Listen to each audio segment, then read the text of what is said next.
ఉదయం వాగ్దానం మీకోసం బాగున్నారా? పొద్దున్న లేచారా? నిన్న మహిమకరంగా జరిగింది సభ. మీ అంశములన్నిటికీ దేవుడు జవాబిచ్చాడు. అద్భుతంగా మనం దీవించబడ్డాం. అందుకని ఈరోజు కీర్తన చూడండి, 75వ కీర్తన 1వ వచనం.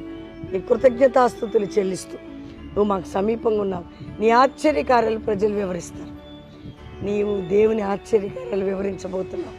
ఆశ్చర్యకార్యాలు నీ పట్ల 50వ దినం వివరణ చేయబోతున్నావు. నీ కుటుంబంలో, నీ జీవితంలో. ఆవిడ ధైర్యంగా ఉండండి, ప్రార్థన చేసుకోండి. ఆశ్చర్యకార్యాలు వివరించే విధంగా దేవుడు చేస్తాడు. ఇంకా బెల్లంపల్లి ప్రేయర్ జరుగుతూనే ఉన్నాయి. ఈ ఆదివారం దాకా సండే మార్నింగ్ ఈవినింగ్ కూడా కల్వరి ప్రాంశంలో జరగబోతుంది. హైదరాబాద్ మిమ్మల్ని, మీ కుటుంబాన్ని బలంగా దీవించబోతున్నాడు. ఏ దేశంలో ఉన్నా, ఏ రాష్ట్రంలో ఉన్నా ప్రార్థన చేసుకున్నాం. తండ్రి, రక్షణ కార్యం, స్వస్థత కార్యం, విడుదల కార్యం, అప్పులు, ఆర్థిక మానసిక సమస్యలు, కుటుంబ పోరాటం, నిర్జీవ స్థితి నుంచి విడిపించి నీ ఆశీర్వాదంతో నింపి తోడై ఉండండి అయ్యా. మ్యారేజ్ డే, బర్త్డే బిడ్డను బ్లెస్ చేస్తూ నీ ఆశ్చర్య కార్యములు వివరించే సంఘాలుగా లేపును గాక. యేసు నామములో అడుగుచున్నాం తండ్రి, ఆమేన్.